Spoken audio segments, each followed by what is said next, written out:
एक शख्स डिवोर्स है और एक खातून डिवोर्स है, तो डिवोर्स के बाद भी उन्हें सिंगल लड़का चाहिए या सिंगल लड़की चाहिए। ये तो खुद आप अपने ऊपर मुश्किल आ रही हैं। कई मर्दों की उम्र 40 साल हो जाती है लेकिन डिमांड क्या होती है 17 साल की लड़की। फिर दे आर टू ब्लेम।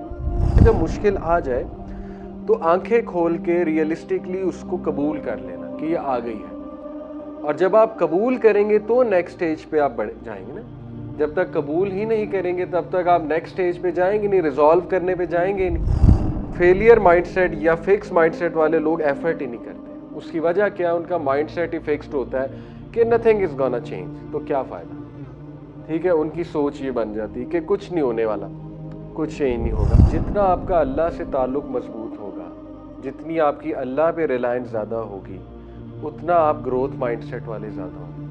जितनी आपकी लोगों पे रिलायंस ज़्यादा होगी, जितना आप लोगों पे डिपेंडेंट ज़्यादा होंगे, उतना आप फिक्स माइंडसेट वाले होंगे। कि आपके मेरे लिए तो सबसे बड़ा फिगर कौन है? अल्लाह ताला। ठीक है, और अल्लाह ताला के क्या एट्रीब्यूट्स हैं? कभी 99 नाम अल्लाह के आप पढ़ कर तो देखें और उनको समझ कर तो देखें। ठीक है, जब अल्लाह समझ आ जाता है तो बंदा निडर बन जाता है। दूसरी चीज़ जो है, रेजिलियंस पे मैंने बात की कि सहाबा की शख्सियत में हमें रेजिलियंस नज़र आती है। देखिए उम्मे सलमा, स्पेशली आप ख़वातीन के कैरेक्टर्स उठाएं तो आपको बड़ी रेजिलियंस नज़र आएगी ख़वातीन में, हमारी सहाबियात में। ठीक है, तो उम्मे सलमा, उन्होंने जुदाई बर्दाश्त की, अपने बच्चे की, अपने खावत की, बहुत रोईं, अल्लाह से बड़ी फ़रियाद की, और फिर बाद में अल्लाह ने बड़ा नवाजा। रसूलुल्लाह सल्लल्लाहु अलैहि वसल्लम से शादी भी हुई, हस्बैंड की डेथ देखी, डिवोर्सेस देखी, सहाबियात ने बड़े गम देखे हैं। और उस दौर में बहुत डिवोर्सेस कॉमन थी। आज भी जिनकी हम बात करने वाले हैं उनकी भी डिवोर्स थी। एक बार डिवोर्स थी, एक बार विडोड थी, और तीसरी बार शादी जो हुई वो नबी सल्लल्लाहु अलैहि वसल्लम से, हज़रत महमूना। तो डिवोर्स जो है ये बहुत पेनफुल चीज़ होती है, ये कोई खेल नहीं है। लेकिन आप देख लें कि सहाबियात डिवोर्स के बावजूद आगे भी बढ़ती थी, और सहाबियात जो है वो इसी को ग्रोथ माइंडसेट कहते हैं ना, कि आगे बढ़ना और ज़िंदगी में आगे चलना। तो अगर आप गौर करें ना, हम खुद अपनी मुश्किलात को बढ़ाते हैं। मैं बहुत खुल के आपसे बात कर रहा हूँ, हम खुद मुश्किलात को बढ़ाते हैं। सहाबा की ज़िंदगियाँ बहुत सिंपल थीं, वो कॉम्प्लिकेशंस नहीं पैदा करते थे अपनी ज़िंदगी में। जैसे मिसाल के तौर पे एक शख्स डिवोर्स है और एक खातून डिवोर्स है, तो डिवोर्स के बाद भी उन्हें सिंगल लड़का चाहिए या सिंगल लड़की चाहिए। ये तो खुद आप अपने ऊपर मुश्किल आ रही ना, तो गलत एक्सपेक्टेशन है। This is a wrong expectation. आपको मिल जाए अल्लाह की तरफ से अल्हम्दुलिल्लाह, कोई बईद नहीं, अल्लाह दे भी दे, लेकिन ये आपका क्राइटेरिया इतना हाई, इवन आफ्टर डिवोर्स आपको समझ जाना चाहिए। सहाबा तो ऐसे नहीं सोचते थे, वो तो आगे बढ़ते थे बस। ठीक है, इसी तरह कई मर्दों की उम्र 40 साल हो जाती है लेकिन डिमांड क्या होती है 17 साल की लड़की। तो फिर दे आर टू ब्लेम। ठीक है, अब क्या, फिर उनकी उम्र और लेट होती जाएगी। तो सहाबा ऐसे नहीं सोचते थे। सहाबा were very clear about their mission, vision. जन्नत चाहिए, अल्लाह की रज़ा चाहिए, बस शादी करो, आगे बढ़ो, दैट्स इट।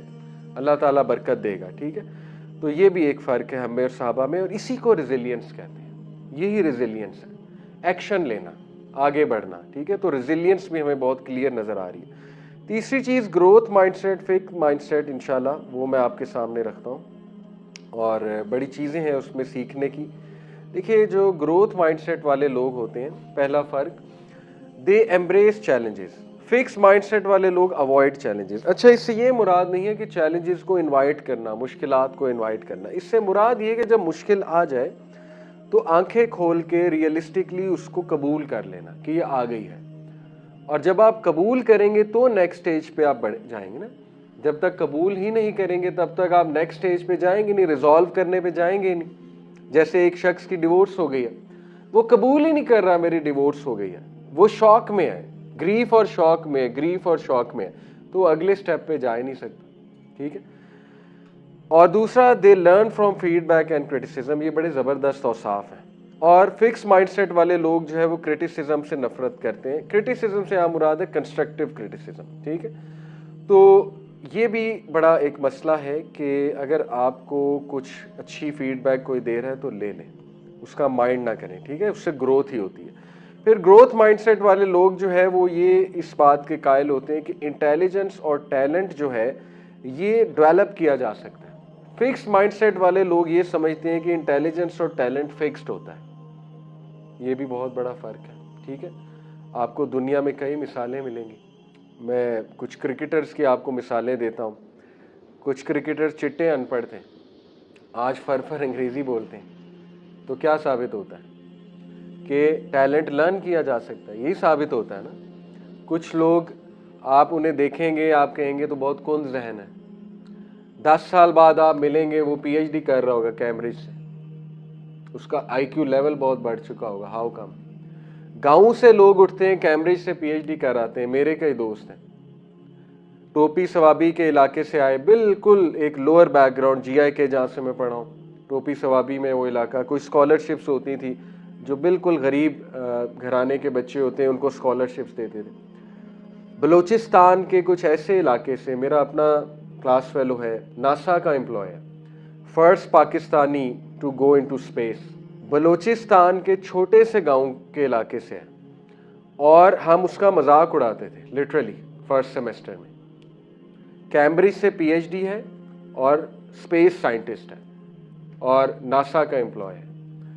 तो talent and intelligence can be developed, ठीक है। ये है ग्रोथ माइंडसेट।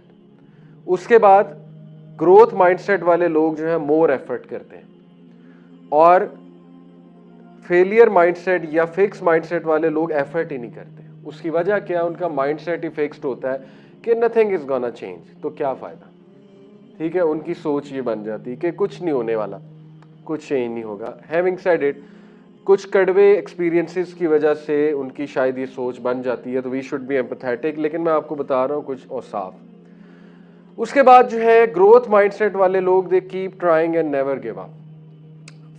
फिक्स माइंडसेट वाले लोग इजीली गिव अप कर देते हैं, दूसरों की बातों में इजीली आ जाते हैं, क्योंकि उनकी सेल्फ अवेयरनेस लो होती है, ठीक है। इसी तरह ग्रोथ माइंडसेट वाले लोग जो है they persist in the face of setbacks, और फेलियर माइंडसेट वाले कहते हैं मैं हूं ही failure. Inspired by other success, जो ग्रोथ माइंडसेट वाले लोग होते हैं वो इंस्पायर होते हैं, जो फिक्स माइंडसेट वाले लोग होते हैं वो जेलस होते हैं। ये भी बहुत फर्क है, ठीक है। जेलस होने में और इंस्पायर होने में फर्क है। उसके बाद ग्रोथ माइंडसेट वाले लोग कहते हैं I will learn from failure. Fix mindset वाले लोग कहते हैं I will always fail. Growth mindset वाले लोग कहते हैं this will take time and hard work. Fix mindset वाले कहते हैं I will never improve.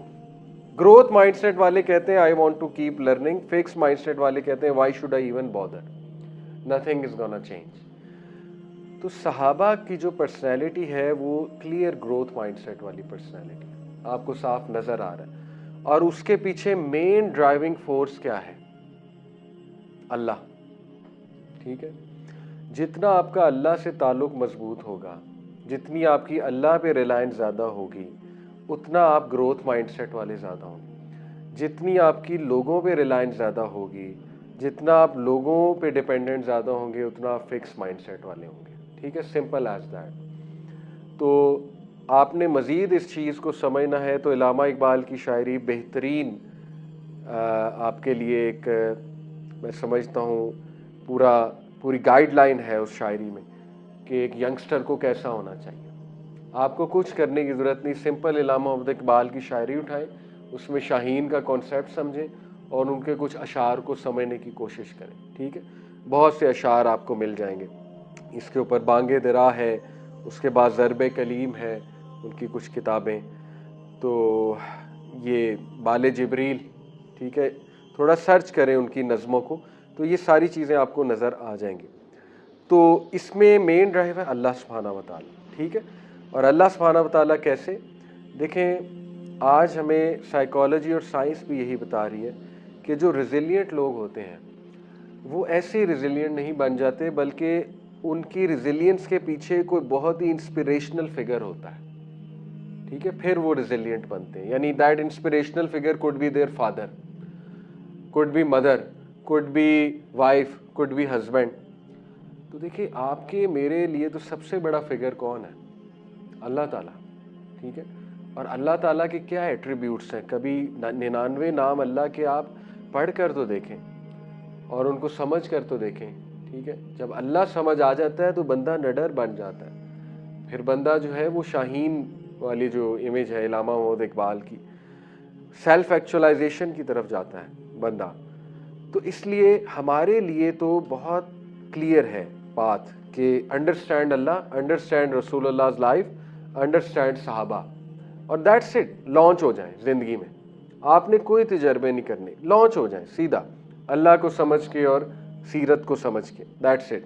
Islamic principles को अप्लाई करना शुरू कर दें। तो ये सहाबा की पर्सनैलिटीज़ थी, जिसमें रेजिलियंस नज़र आ रही है, ग्रोथ माइंडसेट नज़र आ रहा है, और उसमें जो पर्सनैलिटी नज़र आ रही है वो उस दरख्त की मानित है जो बड़ा मजबूत है, उसकी जड़ें बहुत मजबूत हैं, शाखें बहुत मजबूत हैं, उसकी शाखें आसमान की बुलंदी को छू रही हैं और वो फ्रूट दे रहा है at all times and all seasons. अब हम आते हैं हज़रत मैमूना की बायोग्राफी की तरफ, और मैं आपको एक फैमिली चार्ट दिखाना चाहूँगा। ये जो खातून है हिंद बिनते औफ, ये जो बीच में है, ये दुनिया की one of the most noble खातून कहलाई जाती हैं और मानी जाती हैं। उसकी वजह क्या है? उसकी वजह यह है कि ये रसूल अल्लाह सल्लल्लाहु अलैहि वसल्लम की 2 बार सास है, ये हमजा बिन अब्दुल मुत्तलिब की सास है, ये हज़रत अली की सास है, जाफ़र बिन सादिक की, जाफ़र बिन अबी तालिब की सास है, और अबू बकर सिद्दीक की सास है। तो इन शॉर्ट ये बनु हाशिम की सास है। ठीक है, तो इनसे ज़्यादा नोबल औरत दुनिया में नहीं गुजरी। यस, हज़रत मरियम इज़ नंबर 1, बताने का मकसद है वन ऑफ द नोबल। ठीक है, अब इनका थोड़ा सा फैमिली चार्ट हम समझते हैं, क्योंकि इनकी बेटी है हज़रत मैमूना, ठीक है, हिंद की। इनकी एक शादी हुई अल जाजी अल जुबैदी के साथ, और उनसे एक बेटा है अल महमिया इब्न अल जाजी। ये शख्स फौत हो गया। इनकी दूसरी शादी अल हारिस इब्न हज़न से। अल हारिस जो है, इनकी बेटियां हैं हज़रत मैमूना, हज़रत लुबाबा, और अल साइब इब्न अल हारिस बेटे हैं, और क़तन इब्न अल हारिस ये बेटे हैं। 2 बेटियां 2 बेटे। इसके बाद इनकी शादी हुई खुज़ैमा इब्न अल हारिस के साथ, जिनकी बेटी है ज़ैनब बिनते खुज़ैमा। वो कौन है? रसूलुल्लाह की वाइफ। तो हज़रत मैमूना भी रसूलुल्लाह की वाइफ है, हज़रत ज़ैनब भी रसूलुल्लाह की वाइफ है। तो हिंद रसूलुल्लाह की क्या हुई? सास, और वो भी 2 बार। ठीक है, उसके बाद इनकी एक शादी हुई उमैस इब्ने माद के साथ, और उनसे इनके कितने बच्चे हैं? 3। आसमा बिनते उमैस, सलमा बिनते उमैस, और ओन इब्न उमैस। आसमा बिनते उमैस की शादी हुई सबसे पहले इस शख्स के साथ, ये फौत हो गया, डिवोर्स हो गई। उसके बाद जाफ़र बिन अबी तालिब, जो कि बहुत बड़ा नाम है, उनके साथ हुई। जाफ़र बिन अबी तालिब जब शहीद हुए ग़ज़वा मुता में, तो इनकी शादी हो गई अबू बकर सिद्दीक के साथ। अबू बकर सिद्दीक जब फौत हुए तो अली बिन अबी तालिब ने इनसे शादी कर ली हज़रत फ़ातिमा की वफ़ात के बाद। तो इसका मतलब हिंद जो है, और फिर सलमा के खामद थे हमजा बिन अब्दुल मुत्तलिब। इसका मतलब हिंद हमजा की भी सास है रज़ियल्लाहु अन्हु, नबी सल्लल्लाहु अलैहि वसल्लम की 2 बार सास है, अबू बकर सिद्दीक की सास, जाफ़र बिन तालिब की सास, अली बिन अबी तालिब की सास। लेकिन ये जिंदा नहीं थी इन मौक़ों पे, ये बहुत जल्दी फौत हो गई थी। तो इनके बारे में आता है कि ये दीन इब्राहिमी पे फौत हुई, मोस्ट प्रॉबेबली इस्लाम इन तक शायद नहीं पहुंच पाया। लेकिन ये कि आप इनकी औलाद चेक करें और इनकी औलाद से क्या क्या खैर निकली वो चेक करें। ठीक है, तो ये विज़न है बेसिकली कि औलाद से खैर निकले। अब ये खातून की 4 शादियाँ, ये भी इंटरेस्टिंग बात है। ठीक है, आपको ऐसी बड़ी मिसालें मिलेंगी। वही बात है ना, ग्रोथ माइंडसेट। अब इनके जो बच्चे हैं उनमें हज़रत मैमूना है और लुबाबा है। लुबाबा इज़ वेरी स्पेशल। लुबाबा जो है हज़रत मैमूना की सगी बहन है। लुबाबा के बेटे हैं अब्बास, इनके शौहर हैं हज़रत अब्बास, और इनके बेटे हैं अब्दुल्ला बिन अब्बास। अब्दुल्ला बिन अब्बास कितना बड़ा नाम है, मुफस्सिर कुरान। ठीक है, तो हज़रत Lubaba is the mother of Abdullah bin Abbas. और भी बड़े बच्चे थे, Al Fazl ibn Abbas is a big name, Umme Habiba is a big name, लेकिन सबसे ज़्यादा मशहूर वो आपको पता है अब्दुल्ला बिन अब्बास पे। इसका ये मतलब मैमूना हज़रत अब्दुल्ला बिन अब्बास की कौन है? रज़ियल्लाहु ताला अन्हा, खाला, सगी खाला। ठीक है, एक और रिश्ता हज़रत मैमूना का एक जय्यद सहाबी के साथ। अल हारिस जो थे, इन्होंने एक और शादी भी की थी, हिंद से तो की थी, हिंद की बेटी लुबाबा और हज़रत मैमूना है। अल हारिस ने एक और शादी की थी फ़ाख़िता के साथ। फ़ाख़िता की एक बेटी थी लुबाबा अल सुगरा, जो कि किसकी मदर थी? खालिद इब्न वलीद की। तो लुबाबा और हज़रत मैमूना क्या लगी आपस में? सौतेली बहनें, सौतेली बहनें, ठीक है। तो इसका मतलब खाला, सौतेली खाला हुई हज़रत खालिद की, हज़रत मैमूना रज़ियल्लाहु अन्हा, और एक किस्म की खाला ही हुई, सौतेली खाला इज़ एक्चुअली खाला। तो एक किस्म की ये खाला हुई किसकी? हज़रत खालिद बिन वलीद की। हज़रत Lubaba is also the foster mother of Hussain ibn Ali. Foster mother कौन होती? जिसने दूध पिलाया होता है। तो उस रिश्ते से हज़रत हुसैन की भी मदर लगी, ठीक है। तो ये बहुत नोबल लीनिएज है, बहुत ब्लेसेड लीनिएज है, इसलिए ये चार्ट मैं आपको दिखा रहा हूँ। तो आप सोचें कि हज़रत मैमूना कितनी ब्लेसेड थी, और हज़रत मैमूना से जो शादी थी वो कितनी उसमें हिकमत थी। नबी सल्लल्लाहु अलैहि वसल्लम ने जितनी शादियाँ की उसमें बहुत हिकमत थी।